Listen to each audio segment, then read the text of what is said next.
Amanda Mabrey, thank you for joining me. Thank you for having me. Yeah, appreciate it. For those maybe who are watching who don't know you, could you give just a real quick kind of background on, I saw, when you started at Resman, you were like the events coordinator, and now you're the, chief people officer. That's quite the trajectory. Just kind of walk me through what that might have looked like. Crazy journey. Personally, for me, I'm a mom and wife first. I've been married for almost 10 years. We have two amazing girls. Maggie is 7.5, going into second grade. Nora is a spunky, spicy 2.5-year-old, and they are my world. So first and foremost, wife and mom, and I have the honor of getting to be in this people industry. I don't know how I got here. Yeah. We were talking before, this is a full circle moment here at this G&A office because I started my career in HR in this building here in Plano, which is floors below us. So crazy. It was a really interesting moment coming into the office and a trip down memory lane.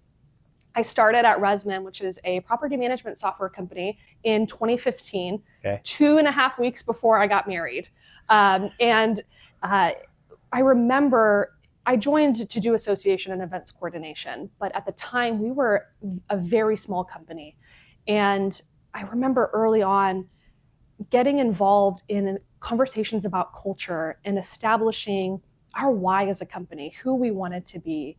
And very quickly from there, I started to immerse myself in different types of conversations. Mm-hmm. When you work at small companies, you get this unique opportunity to get your hands dirty very quickly into whatever you want. And I took full advantage.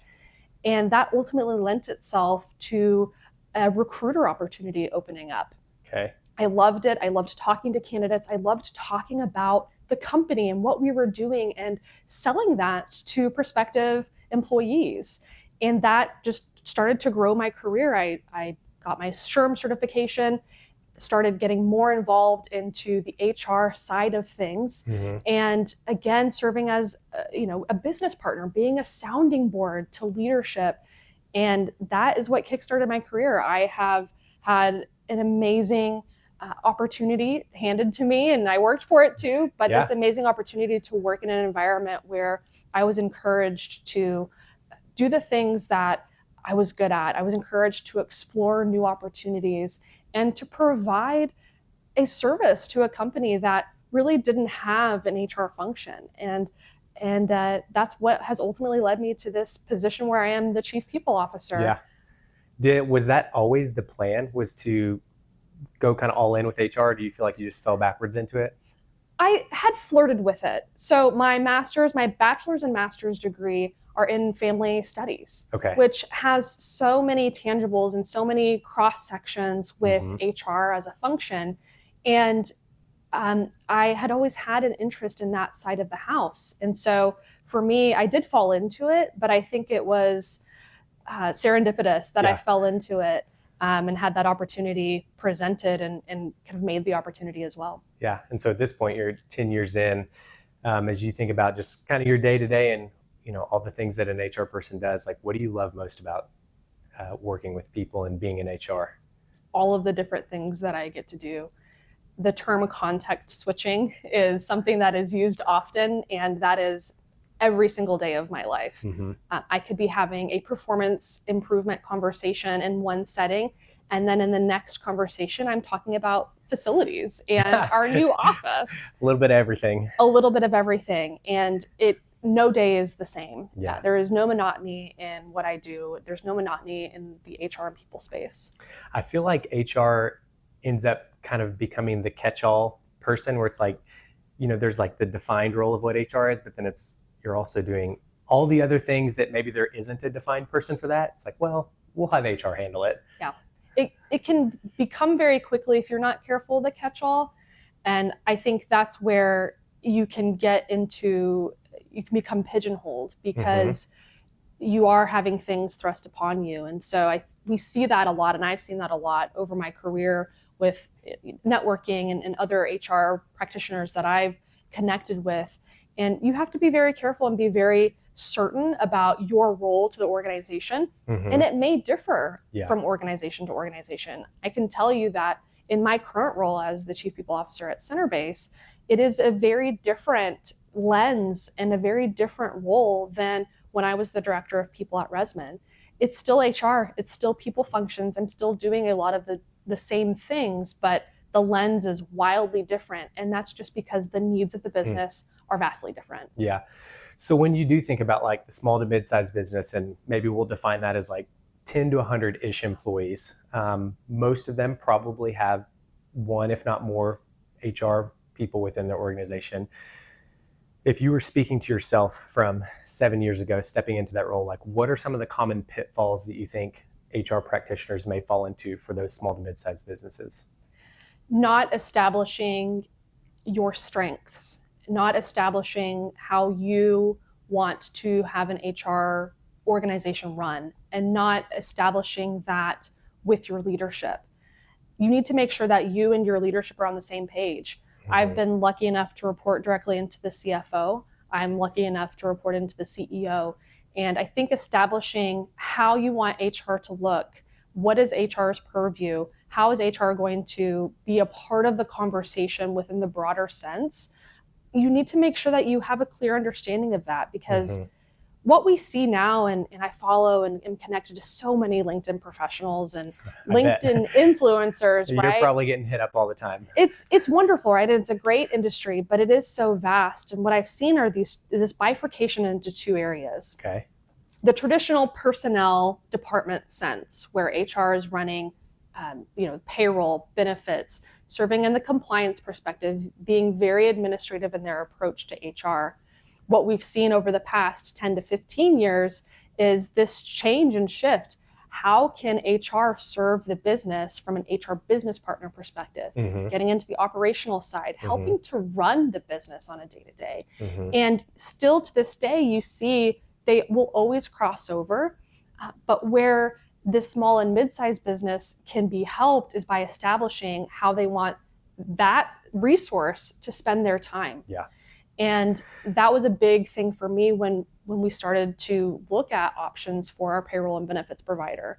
I was super excited because I didn't want to do the administrative side of things. I did not want to run payroll. I did not want to do benefits. I liked having knowledge of those things, but I love the operational side of HR. I love serving in that business capacity and being a partner to leadership. And so we made that very well known. And I think that's what's helped me in my personal career trajectory. Yeah. It's almost like you're reading my mind right now, or like you've sat in on some of my sales calls. Well, actually, you have sat in on my call before because you were a client of mine back in the day. But I've always kind of pitched PEO as exactly what you said, where when you think about HR, can be a little bit of a catch-all term, but really there's two elements. There's the strategic and there's the administrative. And I think specifically for PEOs, like that administrative element is really what we're geared to help the HR practitioner with, because I see it a lot of times where that individual is expected to do all of those things, and not that they can't do it. Kind of like you said, a lot of times they may not want to. It's like, you probably didn't get into HR because you just really wanted to run payroll, right? Maybe, but I would expect there was probably more strategic things that get you excited on a day-to-day basis. And so back me up a little bit. What was your first exposure to PEO? Was that something you knew about prior to being in HR, or did you discover it kind of after the fact? I discovered it after the fact. Okay. So for me, I became an HR practitioner on the job. Yeah. I learned everything I know today from experiencing the role firsthand. I did not get an MBA in HR. I don't have a degree in HR. While I did the certification route, a lot of my knowledge of HR came from being in that role and performing it and learning and researching and having conversations with a great network of people. At the time, my company had changed ownership away from a company that was managing our payroll and benefits. And so we were going out on our own. And at the time, we had less than 100 employees. And the decision was made, why don't we look at a PEO? The CFO at the time had a relationship with a PEO and really enjoyed that conversation. It was a wonderful conversation. It was a wonderful relationship that we had with that PEO because I knew that I was not responsible for compliance things that I had no understanding of. Yeah. I knew that I would not be on the hook for having to find a benefits partner or a benefits broker. All we needed to do was understand what our contribution strategy was for those benefits. Mm-hmm. All I needed to do was ensure that our people were clocking in and clocking out, and then I could provide the time data to the payroll specialist. Mm-hmm. And so for me, there was a sense of relief that I could do the things that I was passionate and skilled at while having a partnership with this company that would be doing it for us. Yeah. And so I was immediately bought in because Really? I knew that I didn't want to do the administrative side. I had this love for the strategic side, for operating as a business partner, and for contributing to the cultural initiatives for our company. I wonder if that's normative. We were talking before the show. I think a lot of the people in HR that I talk to feel similarly to you, where when they get the value proposition of PEO, they're pretty immediately bought in. Then it's just a question of, can we sell it to the ownership and get them to invest in this resource? Occasionally, probably more than occasionally, I've had conversations with HR people who maybe view us a little bit as a threat. And so I'm just curious, like from your perspective, is that a reality, or do you feel like when you did end up hiring a PEO, was there ever a point where you felt like, well, now we have this PEO partner that's doing all those things. Am I still as valuable to the organization? Like, kind of walk me through that dynamic. I'd never had that sense. And Okay. I think having had a leader who made that decision for the organization, who had worked previously with a PEO, was super helpful in that. So I never was concerned that my job was at risk. And in fact, I think for me, getting to where I am today, part of that is due to having the backing of a PEO. Really? Absolutely. How so? So when we first moved into the PEO world, obviously it was not quite with G&A at the time. I had on speed dial my HR partner. And I think that's the biggest win and value for any HR professional who is working with a PEO, because I'm a big believer that you cannot HR in a vacuum. Yeah. You cannot conduct human resources from a compliance perspective, from a employee relations perspective in a vacuum, and you shouldn't have to, because we're working with humans.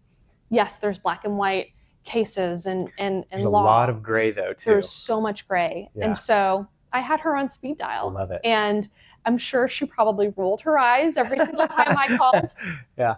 But I learned so much. And by the time we switched to G&A as our PEO provider and partner, working with Susan Crowder, huge shout out to Susan Crowder, wherever Hey, you are. Susan.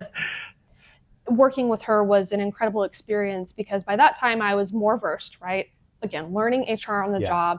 And by that time I was more well-versed. And so I would just call her up and say, hey, Susan, I've got this situation. Here's what I'm doing. Here's what I would recommend. What are your thoughts?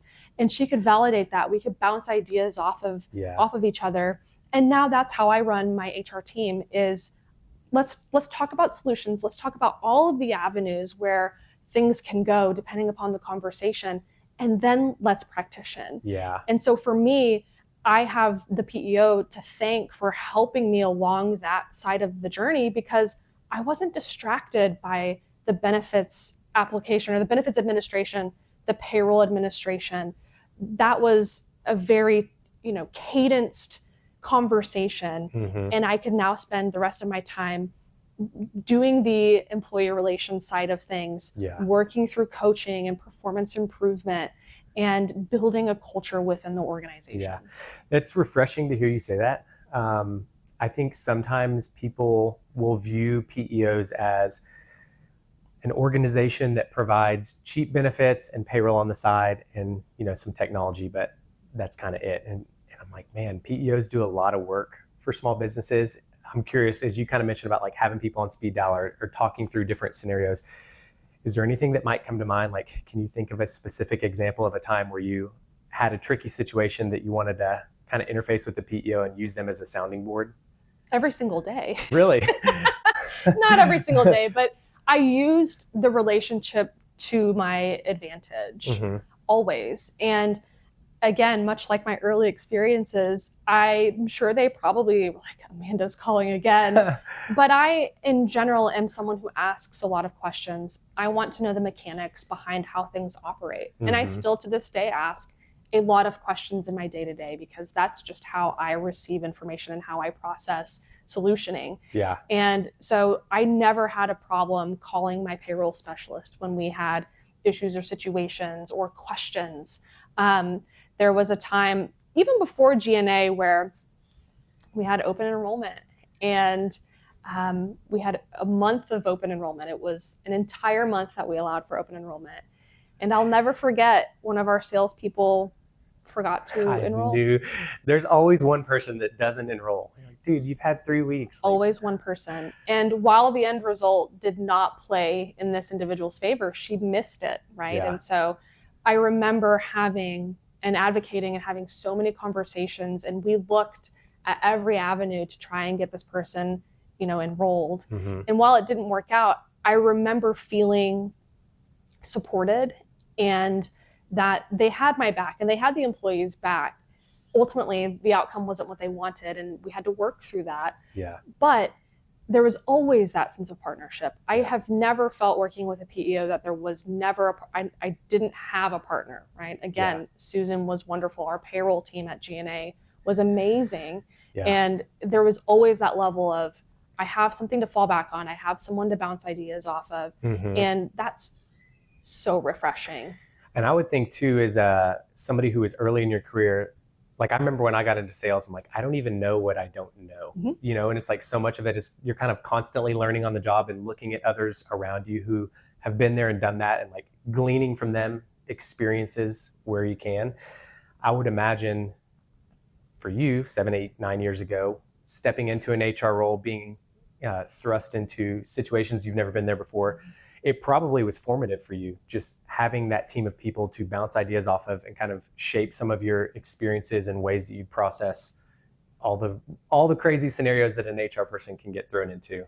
It has absolutely shaped how I lead and how I want my team to be able to come to me with questions, and to ensure that we're doing right by our team members and also right by the company, staying compliant, staying ethical.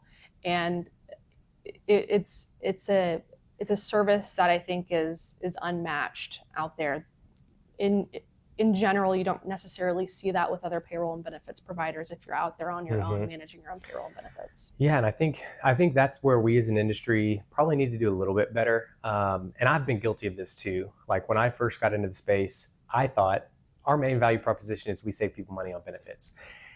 That happens sometimes, but honestly, there's a lot of creative solutions for benefits now. And especially if you're a larger organization, I mean, that your PEO might not save you benefits on your benefits. So I think we back ourselves into a corner when we make that our primary value proposition. And I don't think that PEO is ever intended for that to be the primary, thing it's solving for.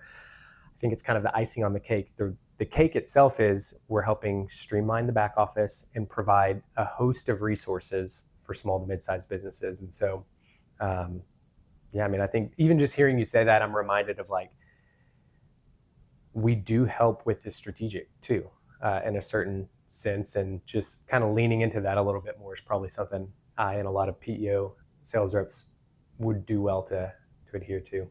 Absolutely. And again, it goes back to that mentality of how do you want to HR? What does HR mean to you in your specific circumstance, in your specific organization? And perhaps you're not always talking to HR people. Perhaps you're talking to an operations leader. How do they want to structure their day? And having that level of discovery and understanding, this is the person that is leading this function, even though their title may not be HR. They may be a VP of operation. They may be a firm administrator. They may be a mid-level manager of some sort that has had this thrust on them. Understanding what they want their responsibility to be, what the business needs them to be doing, and honing in on that to understand how the PEO can fully serve them in a capacity that is meaningful to them in their day-to-day. Yeah. Well, that's good advice too, because I also have made the mistake to selling to one individual and neglecting the other 5 people who also have a stake in managing their people and managing their back office. And so I mean, I can't tell you how many deals I've lost because I got, too narrow focused, where I have all my energy into maybe the HR and the CFO, and I don't realize that this other person has a competing objective. And by not including them in that conversation and not hearing them out and kind of seeing, okay, what are your pain points, or what pain points would I be introducing by bringing a PEO to the table?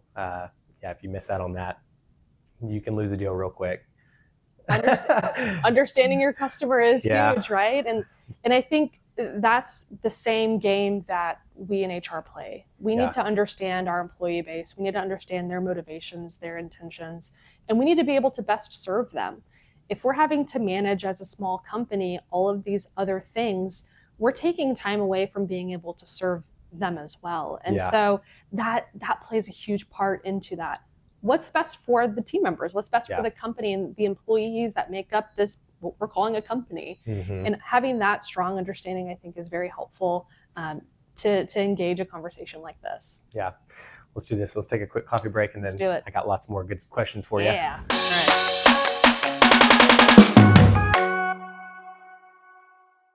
Okay, we're back from coffee. You can never have too much coffee. Can never have too much. I want to pick your brain a little bit about what it's like being a buyer as you go through the process of evaluating PEOs, HR vendors, just all the things. Because I would imagine as an HR professional for a small to mid-sized business, you're probably getting hit up all day, every day from all different types of vendors. So kind of just walk me through. I mean, I know y'all had a personal relationship last time that kind of, worked the back channels, but like, where do you even start in that process? If you're an HR person who maybe wants to explore PEOs, how would you go about that? Cost is number one. Okay. Right? HR never wants to be seen as a cost center. Because you got to sell it up the chain to, hey, you need to invest in this. Exactly. For us, our biggest conversation absolutely was about cost, but the secondary component was actually about the cost to our employees for benefits. Okay. We were in this really unique situation where we were coming off of a plan that was a high deductible plan where the employer was not paying a high amount. And it was more of a complicated plan that didn't fit the needs of the profile of our employee. So when we started having conversations with PEOs, and even when we switched PEO providers, which we did, that played a huge part of the conversation was, how do the benefits work? How does the contribution strategy work in a way that is beneficial to our employees, that is competitive, and that allows us to be able to grow and manage that in a way that isn't going to negatively impact our employees upon renewal. Yeah. So we did a lot of cost benefit analysis on not only the cost to the company, but the cost to employee on the benefits side. Payroll is payroll. You're always going to have a cost to run payroll. And so for us, we focused heavily in on what are the benefits offerings, what are the anticipated potential renewal rates that we could see, and how can we make this the most beneficial for our employee base?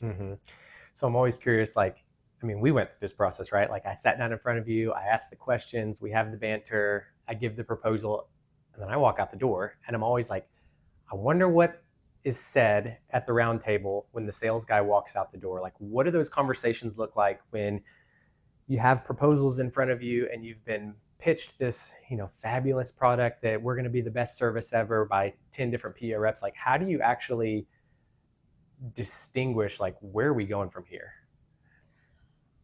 I'll be honest with you, a lot of it's gut feel. Really? For me, I trust my gut on a lot of things. I remember when we were looking at G&A in comparison to other PEO providers that are well-known names and that had been endorsed by people on the buying committee, if you will. And for us, the relationship that we had with you and your team, having the conversations with, and understanding how G&A worked played a big part. When you're looking and comparing, they're all going to look fairly similar. Yeah. For us, the way that you guys structured your fees was a very big selling point for us in comparison to how our fees were structured previously. Okay. And so that was a big player. And then again, it goes back to, how are you going to work alongside these people? Because the sales process didn't end when you sold us, right? We've Nope. continued our relationship. The sales process, it just never ends. Like, Yeah. I still get calls from people I sold 8 years ago that I don't get to ride off into the sunset. Exactly. And so knowing that we would be entering into a long-term relationship, that also plays a very big factor. Yeah, that's interesting. So yeah, I mean, I did not expect you to say that. To be totally candid, I would have thought like, well, we had this spreadsheet that like itemized this, and then we narrowed it down to. We absolutely did. Okay. Right? We absolutely did. And Okay. I have a million spreadsheets, and every single year we walk through this process when Okay. we're evaluating benefits. So there is certainly that component. For sure. I know the CFO isn't going to just go off the gut. No. However, yeah. right, HR is very much art versus science. And the same is applicable Okay. when you're hiring. Yes. You can have a skill set and a person that matches that skill set to the T, but the art of it is this person going to play nice in our larger culture? Are they going to be a culture add? Yeah. And so for me, as I've grown in my HR career and had these conversations, when I'm having employee relation conversations, when I'm having to put someone on a PIP, there is certainly a science behind it. There's certainly, most likely, a Supreme Court case that has been ruled about what you're dealing with. So there's absolutely that component. But the other side of that is we're human. Yeah. We're dealing with people, their livelihood. And Yes. so how can we play to that and ensure that we're doing the right thing for our employees? And that's the art of HR. And so that's the hard part. Oh my gosh. Because yeah, I mean, it's funny. I can't tell you how many times I've met with somebody, we sit in the initial conversation, they're like, hey, just so you know, this is not all about cost. I'm like, great, love to hear that. And then 2 months later, when they end up picking somebody and it's not me, I'm like, hey, just for my own edification, like, help me understand why you chose somebody else. Feelings aren't hurt, but like, I just always try to learn something from a deal that I lost. And they're like, well, like, we liked everybody, but the other guy just cost less. I'm like, but wait a minute, I thought it wasn't about cost. So I think sometimes people talk out of both sides of their mouth, which I'm guilty of that too. Like, I get it. But you're right. It's if it cost is the ultimate objective, PEO probably is rarely the fit, because there's plenty of other providers of technology that are far cheaper than PEO. But it goes kind of back to our last conversation of the value of PEO, and the reason that people typically are willing to spend a little bit more money for it is because it's not just technology. It's what I call software with a service, where it's that human element of being able to put somebody on speed dial. Like, that's why you're paying more money for PEO. So it is the buying process, like it's impossible. And I would imagine it's also difficult because PEO is not standardized. And so if you get 5 different quotes from 5 different PEOs, they're probably going to look wildly different. Was that something y'all experienced? It was. How do you even navigate that? Again, that's where the art comes in and, Yeah. and the gut comes in. And for us, certainly cost played a huge role in that. But you've got to now mitigate the stakeholders and all of their different, pieces of importance. Like, what are the important pieces to them? Mm-hmm. They're going to be different for every single person. And so having that point person to be able to manage all of those things and to bring them all together and then to start having that negotiation internally, that's where the magic happens. And thankfully for us, we're pretty much on the same page about how we wanted this relationship to move forward. And it was a pretty easy sell once we made it to the CEO. Mm-hmm. So I would imagine there's probably a lot of people that listen to this who are PEO sales reps and would be curious, like, when you go back to like trust in your gut, are there things that a sales rep might do that make you trust them more or less? Like, is there anything they can do to kind of like influence the gut, if that makes sense? It always goes back to their level of curiosity and their level and ability to discover what is important to the buyer. For me, I hate being talked down to. I hate being told something, even if I don't know anything about it. I want to make sure that I'm able to share my story. Mm-hmm. There is nothing that a person loves more than to be able to talk about themselves, to talk about their role, to talk about their company. Mm-hmm. They love doing it. And so being able to dig into that, being able to be curious about their process, their day-to-day, their passions versus their skill sets. Mm-hmm. That's a huge part for me as I evaluate any sort of HR technology that I'm responsible for. I want to know that I'm entering into a partnership where they actually care about me. They care about my goals and ambitions for my function and my company. Mm-hmm. Well, and I would imagine too, like you're in somewhat of a unique position with respect to PEOs, because if you do recommend a PEO and say, hey, CFO, CEO, COO, I think we should purchase this PEO. And 6 months later, that doesn't go well, you're the one with egg on your face. So like, there's definitely like, you got skin in the game where you don't want to recommend something unless you're pretty darn sure it's going to be a benefit not only to those individuals, but to your employees, and that all kind of goes smooth. It's a big decision. Yeah. It is. It's a lot of money. It's a lot of money, but back to the employee, your employee's livelihood. Yeah. If I break my leg, I need to make sure that I can have insurance that I can afford, that I'm not going to have exorbitant premiums, exorbitant, deductibles that I'm going to have to meet. I need to make sure that my company is somewhat taking care of me from that perspective. Employees want that, whether that is truth or not, or just an opinion. The benefits that you offer as an employer to your employees can make or break their tenure, whether they sign on with you in the first place, and how long they want to spend with you. Yeah.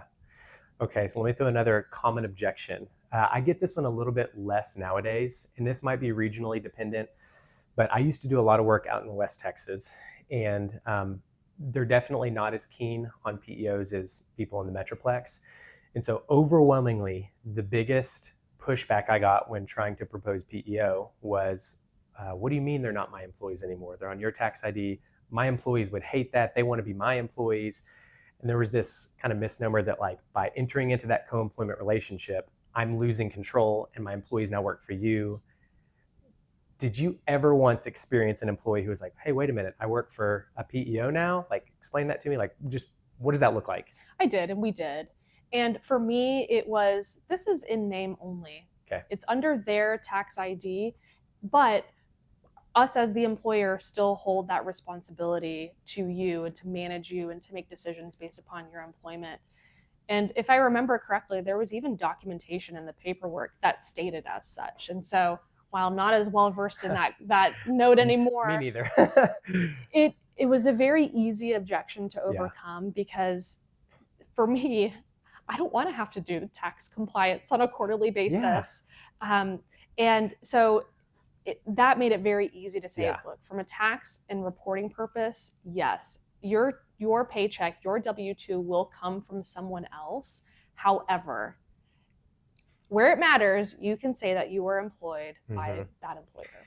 So my funny story on this is one of my best friends worked for a company. He was in sales, and it got to be their open enrollment. And he's like, hey, you kind of do like insurance stuff, right? I'm like, well, yeah, sort of. He's like, hey, can you help me like make sense of what plans my family needs to choose this year? I'm like, sure, like show me what plans you are.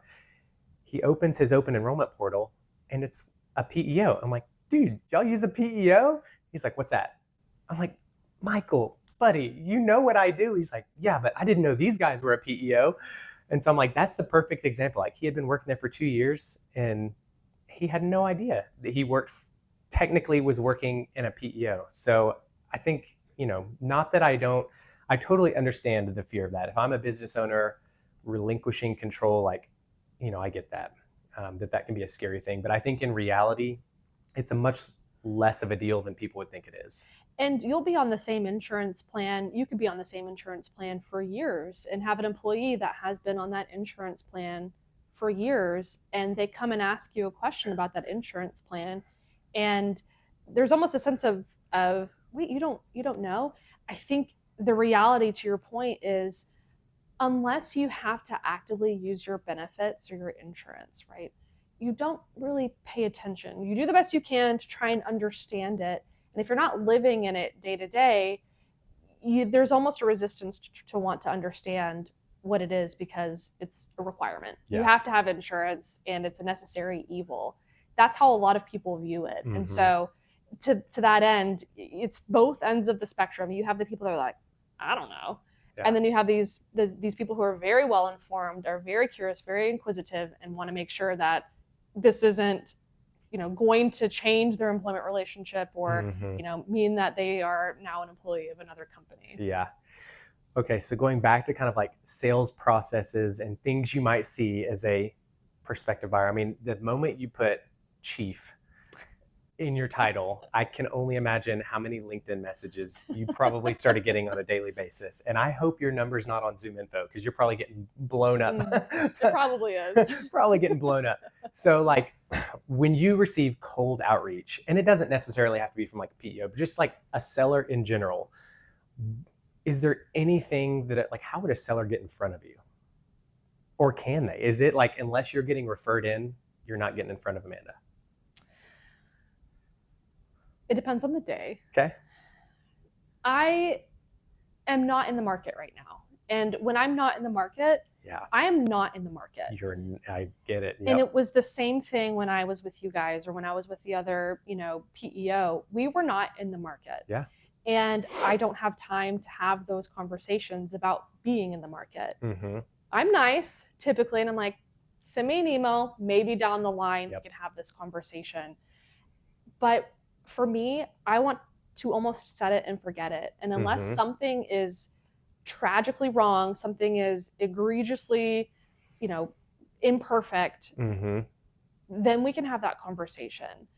But for me, unless I'm thinking about it and I have the budget for it and it's something that I want to do for the betterment of the company and for whatever initiative I have, very rarely do I take those conversations. Okay, that is a good thing to know. I'm the same way. And I've been doing this about 9 years now. I wish somebody would have told me this day one, and they probably did. I probably just didn't listen. But, back then it's a little bit more spray and pray and just try to get in front of everybody always.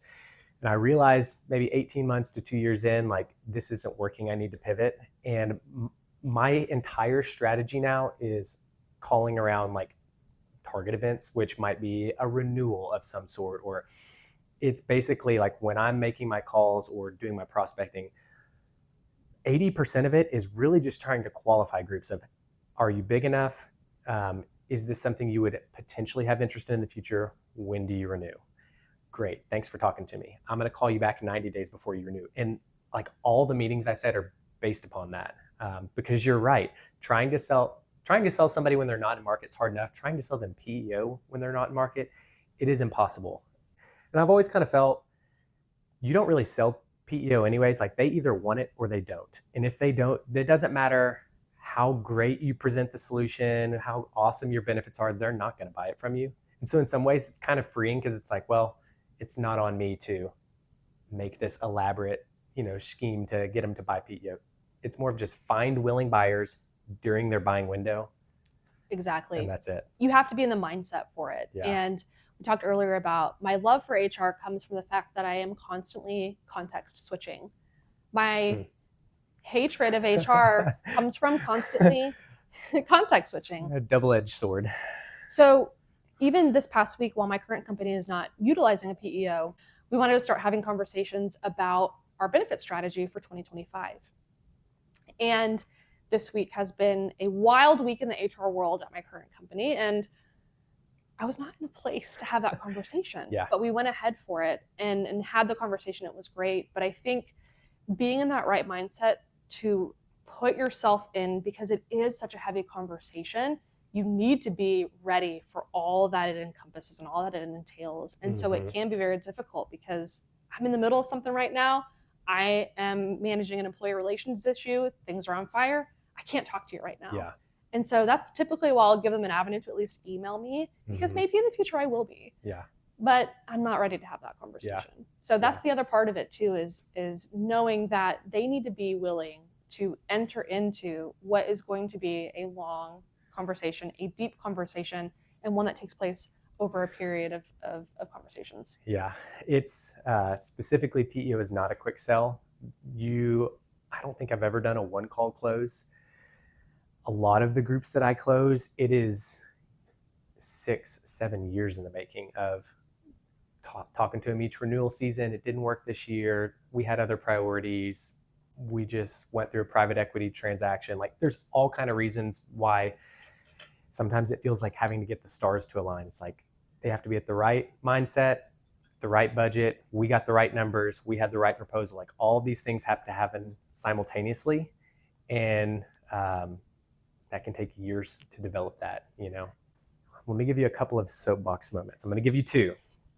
The first would be if there's a PEO salesperson or a PEO executive out there and there was one like either piece of advice or just thing you would want them to hear, and I'll leave it super open-ended. You could say literally anything you want to say to any PEO person out there. Like, what would you have them hear from an HR person's perspective? Game changer. For me personally, we've talked about it. It's such a huge part of my formation as an HR leader today is due in large part to being able to focus in on the areas where I was passionate. That passion versus skill matrix, right? The things that you love doing and you get to do, the things that you don't love doing but you have to do, or the things that you're, not even good at, right? You have to balance that as an HR leader. And entering into relationship with a PEO allowed me to get really good at the things that I love doing, get really good at the things that I wasn't really good at but needed to do. And now I get to do some really awesome things. Now I'm also not with a PEO. And so I've had to learn a lot about what it means to run an HR organization that does not have a PEO. And I have some more stories from that and a lot of learnings and some moments that I wish I could go back and change because I was just so ignorant. And so the PEO for me definitely served as a wonderful partner because I was not strong and did not have any experience in the payroll side of things. So for me, I'll forever be grateful and a huge advocate for PEOs where it makes sense, where the ideal customer profile matches what the benefits of a PEO can provide. Yeah. Okay, I'm going to give you a second soapbox moment here. If there was an HR person out there who was listening, and maybe this HR person works for a small to mid-sized business, what would you have them hear? It goes back to, what does HR mean to you in your business? What do you want your HR day-to-day look like? Do you want to be doing the administrative side of things? Do you enjoy the payroll and benefits administration? If you do, that is wonderful. And if that makes sense for you and your company where you are, even better. That's perfect for you. And that's a wonderful thing. But there's this other side of HR that is becoming so much more prominent, which is the business partner perspective, which is the strategic side, helping out in the day-to-day operations of the business and helping with org design and culture and all of the other things that are under that HR umbrella, what I would probably call the people function. Yeah. If that's where your passion is and that's where your company wants to take the company because of the cultural benefits of it, amazing, right? That's where we see, and that's where the trend is headed. If you don't have the means or the capital to be able to support both, then perhaps that's where a PEO can come in clutch, because that's no longer on your plate, really, in the large majority of your day-to-day. And so you have to balance that conversation with your leadership team, with your stakeholders, to ensure this is how we want HR to function at our business. And so therefore, this HR professional is going to be doing these sets of tasks. And that's the best way to move forward and make any decision for how your HR function is going to operate. Awesome. I appreciate you coming and hanging out with me. Thanks It's been so good to much. catch up with you. And It's been fun. yeah, your perspectives are exactly what I hoped they would be. So I appreciate you coming by. Fantastic. Awesome.